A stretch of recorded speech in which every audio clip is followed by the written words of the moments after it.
I think every teenage girl struggles with body image. Upwards of 80% of young women feel this way. People will say things like, well, I need to eat clean. There's a lot of functions to eating and food that are not just nutrition. If you love yourself, you're gonna want to eat the way that's most healthy for you. I'm Dr. Sarah Olivo. And I'm Dr. Liz Seidler, and you're listening to College is Fine, Everything's Fine. Hi there, listeners. In case you couldn't guess, we're going to talk about body image today. We have two great guests for you. The first person you'll hear from is a college student, Margaret, who came out of quarantine ready to set the world straight about how we should feel about our bodies and the food we put in it. And then we'll talk to Summer Eninen, a devoted and successful body image coach who will give some concrete advice about how to beat back the onslaught of messages that we get about how our bodies should look. These women are on the front lines and have done a lot more work than Liz and I have on this topic, so I'm just going to shut up now and let you hear from them. Hi everyone, my name's Margaret. I'm a college student. I go to William & Mary. I'm a junior. I'm a psychology major, and I love increasing access to mental health and talking about it. So one of the things that you had mentioned in our pre-interview was this idea of body positivity. Can you talk a bit more about that? Yeah. I think every teenage girl struggles with body image. And I think that's pretty fair to say. And I had never thought about it as something that I didn't have to struggle with. It was just part of growing up. Everyone complains about their body. Everybody is going on a diet in 8th grade. Everybody's cutting calories. Everybody's talking about it all the time. And that was just really normal to me.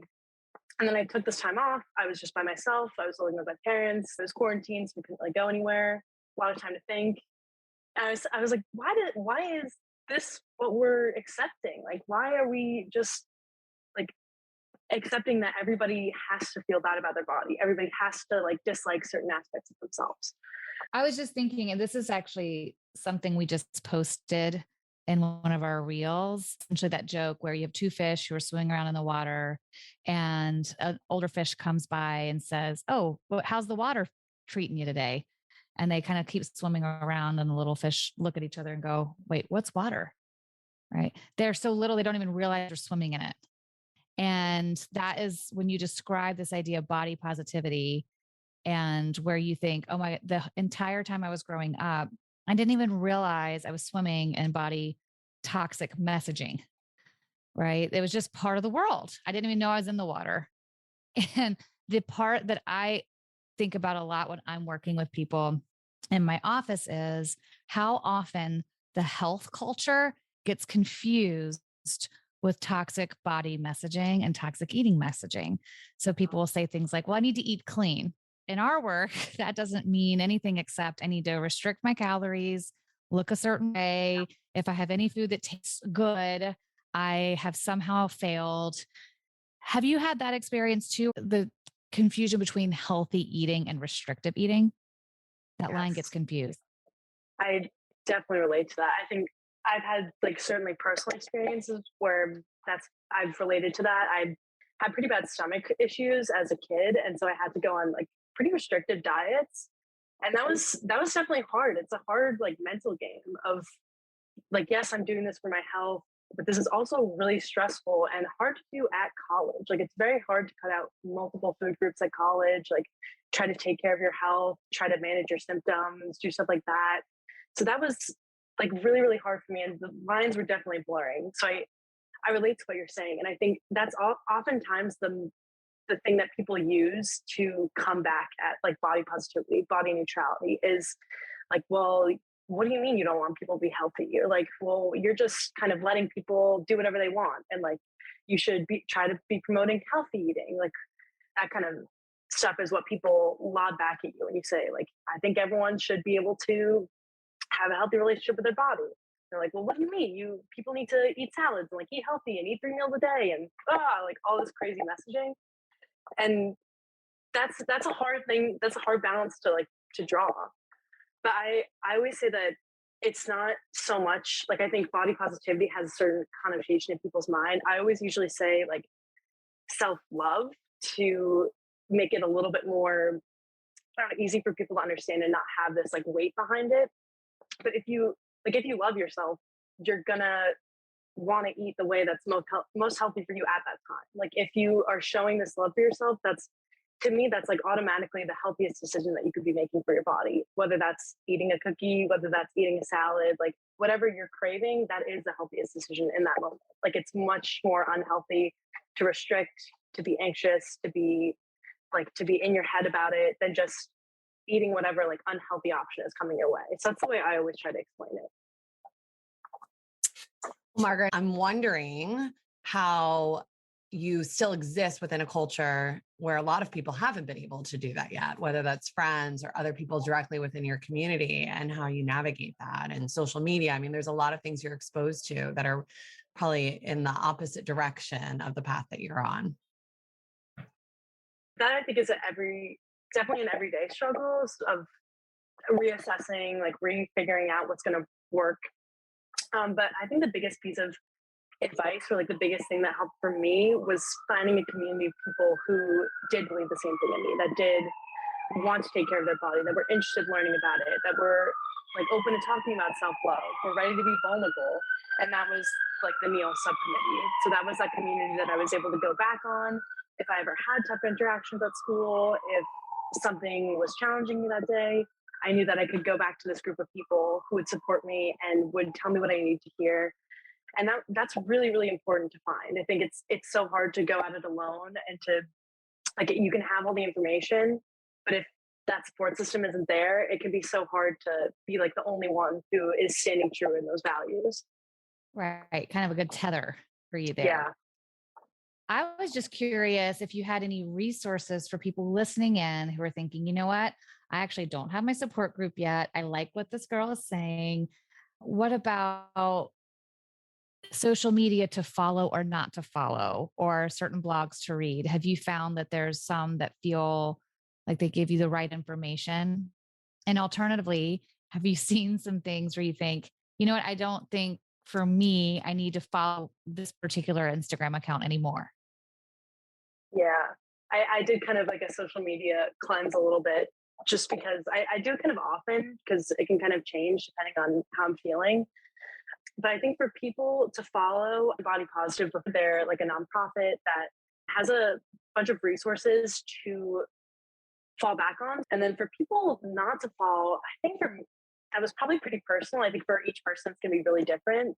I'd also say though, don't be afraid of even blocking or just like privating or getting away from people that you know too. Like if there's someone that you personally know on Instagram, it can be even harder to like block or unfollow them. But if it's causing you that much distress, I think that's totally fair. If someone's putting out things that are like against your values, it's making you like have some sort of negative emotion or negative feeling, like your energy, your peace comes first. Social media is for you. It's for you to feel good. It's for you to feel connected.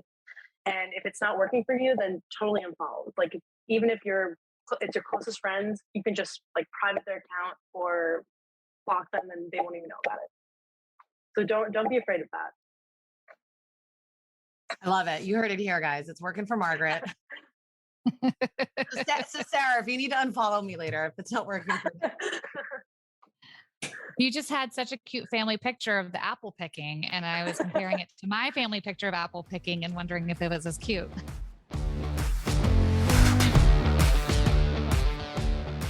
Okay. Hi, Summer. It's so nice to see you face to face. Yeah, thank you so much for having me here, Sarah. So as I said before, you are, a podcaster through and through, but I don't think that's just what you do. I know you have a podcast called Eat the Rules. And that's something that we had a chance to listen to and really highly recommend to anyone out there who's listening to our podcast, especially if you want to have a healthy relationship with your body. But you're also an author and a coach. Yes. So I have been coaching people exclusively around body image and self-worth and confidence for about 9 years now. Prior to that, I worked as a nutritionist shortly for a while. And then I was also in the corporate world for about a decade. And I wrote the book about 8 years ago. It's called Body Image Remix. And it was really kind of my own personal journey and story, and as well as blending in like things that that helped me along the way that I advise to other people as well. I love it when people can share their personal story, because I can't imagine it feels good to have experts just sort of shaking their finger at you and saying, here's how you do it, without having some sense of where they've come from. So I appreciate that you share your journey and why you're here today to share a beautiful message of how to love and appreciate your body and all the things that come with that. So we know that the transition to college in particular is an interesting one, and it's a vulnerable period for a lot of reasons. One of those is because you're launched into this whole new universe. You have your history and your family history and messages of sort of that world, and then suddenly you're going into a whole different place where you have access to all sorts of different messages, and you have to figure out and find your footing in that world. So it's a time when we start to see an increase in eating disorders. And even if it's not something as clinical as an eating disorder, it's a time when we just see a lot of stress around food and eating, and a lot of questions around how are you going to build a quote unquote healthy lifestyle? What does that even mean? Body image issues, of course, can pop up. So we want to hear from you. And for listeners who aren't so familiar with the body positivity movement, what's your elevator pitch?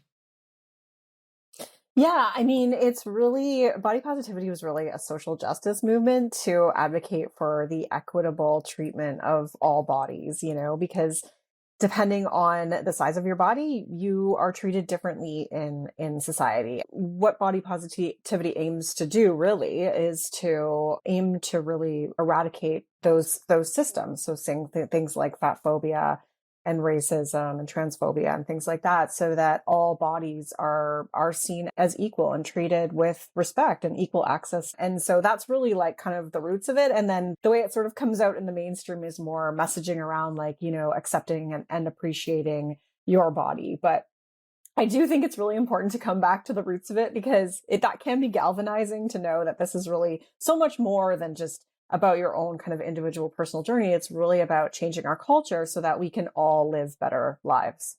I think there's so much to be said for how social justice is important when we talk about mental health, because of course I'm sitting in a room with one person face to face on a couch or a chair, and they're sharing some concern with me about something like body image, or maybe even something totally different. Their concerns about the environment, right?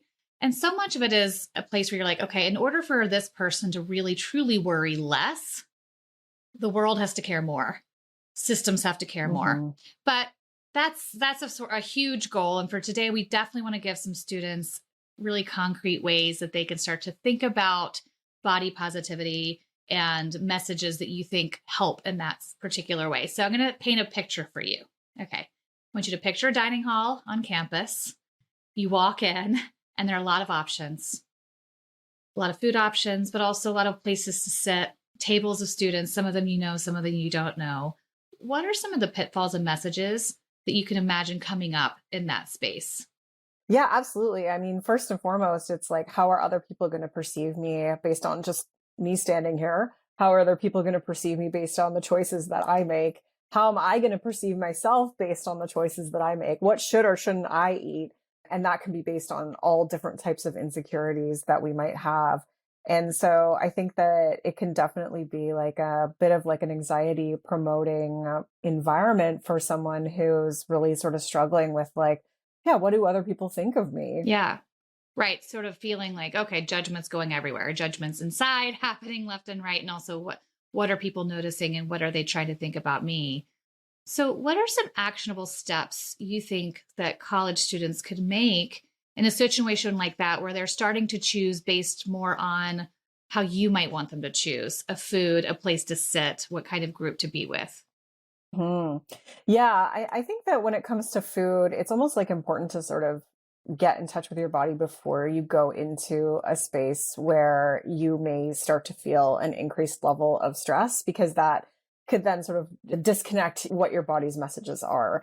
So even thinking like before you step into the dining hall, like just kind of getting in touch with your body and thinking like, what do I feel like eating? Like what does my body need? And sort of you almost like thinking about those things before you step in, so that there's less kind of pressure in a situation where you might be feeling more stress. And I think that in terms of the social aspect of it, like just understanding, what do you really want for yourself? If fitting in didn't matter, like if that didn't matter, what would you do? And letting that at least be your guidepost. Social pressure is really real, but at least if we have awareness of it, we can start to then go in that direction. Yeah, it's almost like you've got an anchor a little bit. You might stray from it. I always think sometimes of, maybe it's because I got a COVID dog, and I always remember when we had him in as a puppy, sort of at a stake in the yard, and he would dart sort of all around, but we kind of knew that ultimately he'd be anchored by this one particular place, so he wouldn't leave and run away. And sometimes I saw my thoughts or other people's thoughts being like that a little bit, they can kind of go all over the place. Maybe they get distracted by this or pulled in by that. But ultimately, if you have a place of safety or an anchor to come back to, and to your point, sort of, what would I do if no one was looking, if no one had any thoughts around my particular actions or my particular body, that could be a great anchor for you to come back to, even if you've strayed or gotten distracted. It's going to keep you from, totally running off. Yeah. Okay. So we know dining halls are common in college, but we also think about, darties, daytime parties for in case that needs some translating, dates, formals. What are some other situations? And you said, I know the peer pressure is real. What can you imagine are common situations where suddenly we might be more prone to go away from that anchored position? What are common triggers for people? I mean, the social media, like, and so not even being like at an in-person thing, but just the stuff that you're taking in on your phone, the stuff that you're seeing from other people that are of the same age, or influencers and celebrities and things like that, I think is a huge one. And as well as maybe like if you're in like a fitness facility, or you're on a sports team, or if you're in any other sort of like social dynamic where there's kind of like more body exposure or thing, and focus on like what bodies look like. And I think even just like getting dressed to go out to some of those events, like I feel like that's a huge thing, right? Like that's a big deal. Like you put a lot of effort into that. And a lot of that is kind of driven by like how other people are going to perceive you, and sort of like trying to be like, perceived as like cool or having it together or whatever. And so I think that even just the process is like, can be just as stressful as actually like sometimes being at one of those things. Yeah. The anticipation is worse than the actual event, right?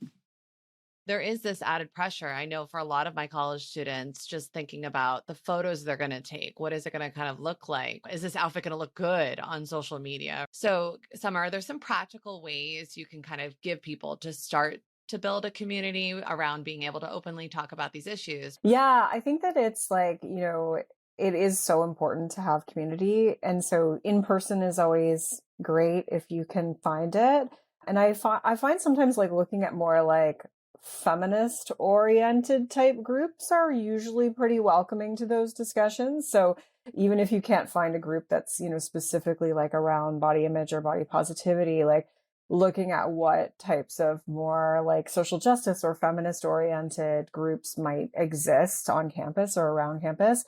And I also think online communities can be just as helpful too if you don't have access to in person, or maybe you don't feel super comfortable with doing something in person. It's a few times where you've mentioned social media and the places where that can be a trigger, but also a place where you can find a supportive community. Our brains haven't really evolved to manage social media. So it's so quick, it's so instantaneous. And I think it makes a lot of sense that we're still figuring out the highs and the lows of social media, because this is pretty brand new. Maybe not to somebody who's in college, who's grown up with it, but as humans, we have not evolved to really manage that level of access that quickly. What are some of the safe social media practices that you work with people to do? Do you have them actively curate? What do you use to help them with that aspect of it? Yeah, I mean, absolutely. It's like a social media detox, right? One of the first things I always do when I'm working with people is have them delete anything, like unsubscribe, delete anything that does not make them feel good. Change your settings so that you're not getting ads from, like weight loss programs and things like that. And even just take a break if you don't want to completely unfollow someone, like hit mute for 30 days. And then conversely, like we also want to add stuff in. So the amazing thing about social media is that we can curate it so that it's showing us body diversity. It's showing us bodies that are larger than our own, that are having fun, that are being confident, that are being sexy, that are being athletic.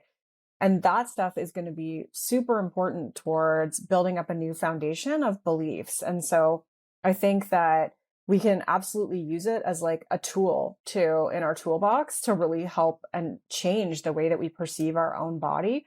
The research shows that if you spend time looking at bodies that are, thinner, that are promoting weight loss and things like that, you feel worse about yourself. And so conversely, we can feel better about ourselves if we're spending time looking at bodies bigger than our own, looking at diversity.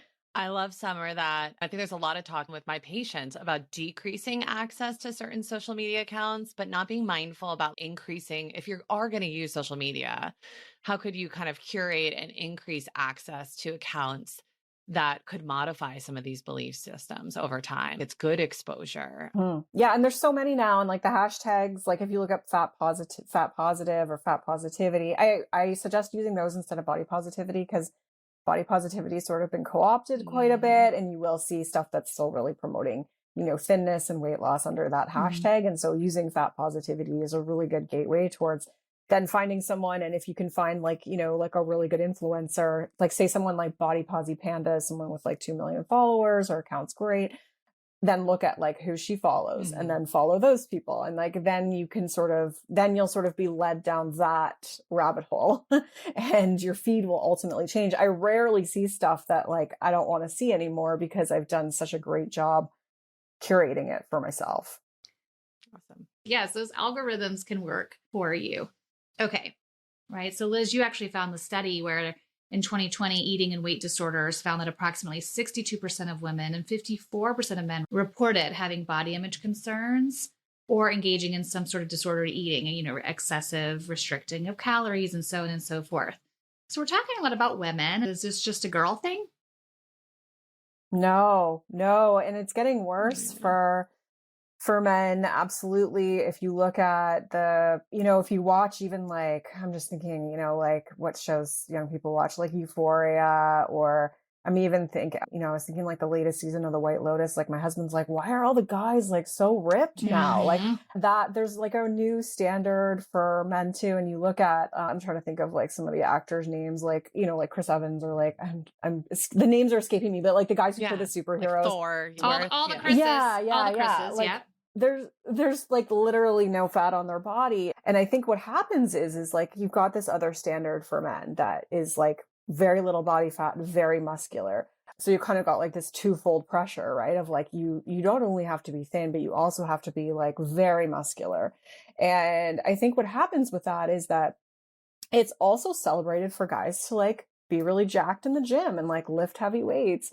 And the way that they kind of engage in disordered behaviors is almost a lot more normalized in our culture. I mean, it's normalized for all genders. Let's be honest here, like restricting food and things like that. But when you hear kind of like bros talk about it, like they're always talking about it in the way of like biohacking, or like it's all about their health and performance. When the reality is that I think majority of that is still coming back to aesthetic and this idea that they want to look a certain way. But they've been convinced that it's like, oh, no, this is for my performance. This is for my health. And I think that it gets pretty muddled up. And so there's probably a lot more men engaging in disordered behaviors that don't even really acknowledge it or realize it because it's been marketed as like a performance thing to do. It definitely affects every gender. Well, so the guest that we interviewed was talking about how through her work and therapy kind of expanded her idea of like what healthy eating is, to obviously having a better relationship with food in the sense of like nourishing her body, but then also celebrating food, having positive emotions and kind of reactions towards food. I'm going to eat that cookie, right? Because it makes me feel happy. But even that statement, I think sometimes people will be like, wait, like, am I reinforcing my behavior with food? Is that like there's a lot of like myths and questions about the role I think food has in our life, even when we're in a place, even for her, where she feels like I have a better relationship with food. So, any thoughts about that? Like, kind of common mistakes people make when they're trying to feel better in their body and have a different relationship with food and weight and body size? hmm Yeah, I think the first thing is like really thinking about like what health means to you, like having your own kind of personal definition of what health really means to you. And I would encourage people to consider really incorporating mental health into that picture. And we can look at food through that entire lens and see that like, yeah, eating a cookie makes you feel good. Having it when you're socializing, that's great. Those are all Mhm. healthy things, right? It's not just about like the actual nutrients in Mhm. the food, although I could argue that cookies are going to give you quick energy and like that's great too. And at the same time, like if you were to just eat like greens and salads, like that's probably not healthy because you need a variety of different macronutrients and things like that.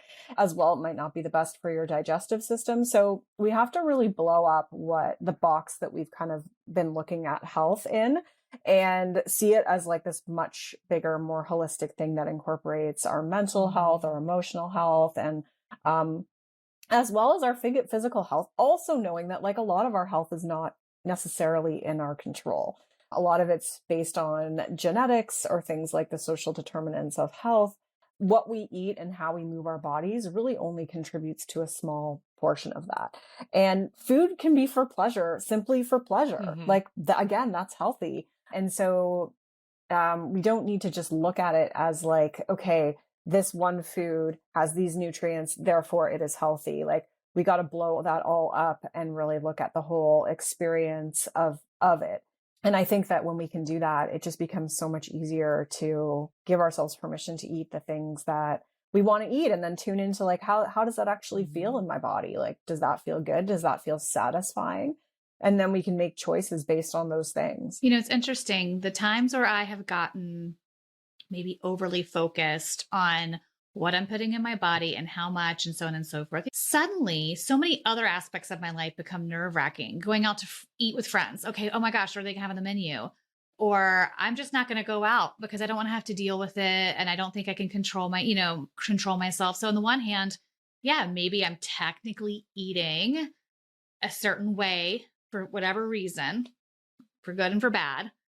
And I'm narrowing these other parts of my life so much. And that doesn't feel healthy to me. And I've learned I can't. It's just not worth it.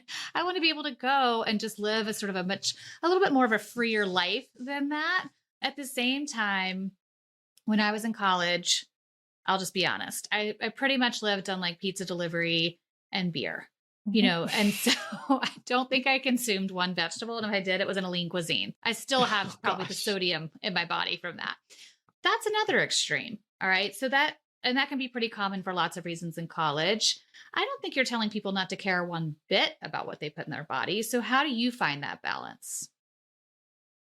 Yeah, I spent my entire first year eating grilled cheese Oh sandwiches and yeah. canned fruit and then like cheesy bread from Domino's Pizza. So, and then rum and Coke. So, yeah, that was like my diet for the entire year as well. And I think for me, that actually came out of coming from like a really restrictive household where my parents were really strict with what I ate. And so it backfires, right? Like restriction is always going to backfire. And so I think that like it's about tuning into how things are actually making you feel and also just recognizing that like honestly in the grand scheme of life, like college is just going to be a blip on the radar and not to be too stressed about it, but to tune in like is this making me feel really grumpy? Is this really giving me low energy? Is this making my stomach turn? Like, am I having digestive issues with this? And therefore, instead of looking at like cutting that stuff out, think about what you can add instead. And I think that that's really key because you still want to enjoy the foods you want to enjoy, but like, what else can you add in instead? Like, even like, can you add in an apple or can you add in like a vegetable here and there, or, even like a smoothie or something that might have a bunch of stuff in it that's going to just give you some of those extra nutrients. But in all honesty, like we all made it to the other side. I think We that like survived. it's going to be okay. So, so I think that not to stress too much about it and really thinking about what you can add instead of what you can take away, because taking away the restrictive mindset always backfires 100% of the time. And plus, when we would drive hungover as hell in our pajamas to McDonald's for a bacon, egg, and cheese and a Diet Coke. That was a really fond memory for me. I don't regret any of that Yeah. one bit. Yeah, fountain Coke from McDonald's was like key on Saturday mornings or Saturday afternoons more likely. Not in the morning. Are you kidding? No. Yeah, I think that when we're talking about this, it's helpful for college students to realize there's a lot of functions to eating and food that are not just nutrition. Some of the things we're talking about that they really promote wellness in other areas, right? Like not being overly obsessive about what you're eating, going out with your friends to go get wings, just socializing and finding joy in food more often. And then also kind of radically accepting, I think, sometimes you just don't have access. And this isn't just for college students. I think there's so much shame and judgment that they're not eating the right foods, but it's the reality, right? You're doing the best you can with the resources that you have. And maybe there are some ways to problem solve more. Take the green apple that nobody wants to eat in the dining hall because it's literally the only fruit option there. I talk to college students all the time and they're so frustrated with themselves and judging themselves. And I'm like, you have to understand the environment's also powerful too, in terms of what it's providing for you. And being so hard on yourself about the choices you're making nutritionally, it's not really a choice. It's really what's there, even though you're paying a lot of money to go to college. And you would think you deserve some red apples and some green apples.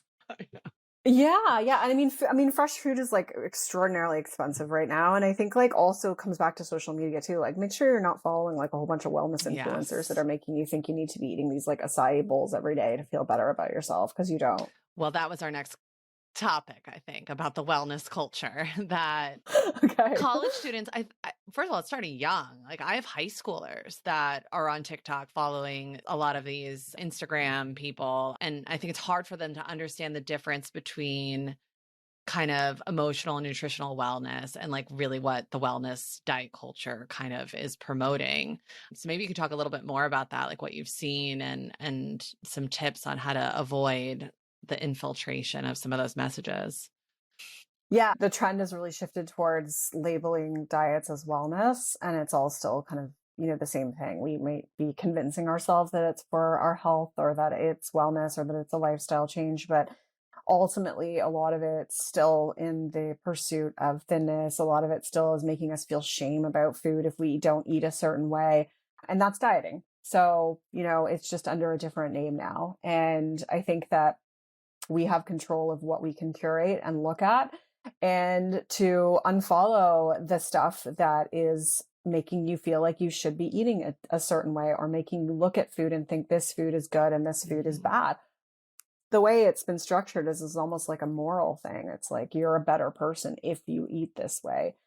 And that's just not true. Right. And this is a whole nother topic. And I think people interested in it should really listen to one of your recent episodes where you had a guest talk about the wellness industry. It is an industry to create diets and people buy it. So therefore more people are going to try to come up with something else to sell. So I think that's an important part of it. We won't go into that here, but certainly they can go to your podcast and listen more if they'd like to. But I think one of our last questions is going to be around once you've seen people who have embraced, and again, it doesn't mean that they never have a hard time with it or they don't struggle at times with insecurities or try to fall back into those messages.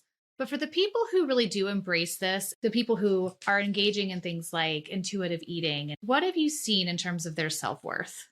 Yeah, I mean, I think it just like improves so much, and they reclaim so much more time and energy and money too, because a lot of people spend a ton of money trying to kind of, investing in like different supplements and products and superfoods and things like that. So it's amazing, really starting to know that your value is not in how you look. It has a ripple effect to every area of your life. You're going to be better at advocating for your needs, going after that promotion, putting yourself out there, dating. Like it can show up in all these different ways. And I think the biggest thing I hear from people is that it's just like this mental load off your shoulders. And it's not like a sense of like, oh my gosh, I love myself, I'm so amazing. Rather, it's more just a sense of peace.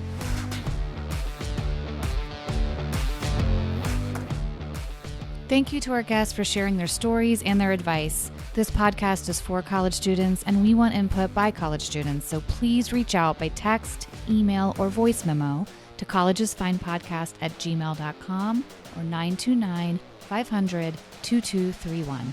Tell us your story, give us tips on topics you'd like to hear, or give us feedback about an episode. Follow us on TikTok and Instagram at Colleges Fine Podcast for episode announcements and resources. And last but not least, if you enjoyed today's episode, please subscribe to the podcast. Every hit of that plus button helps us keep going.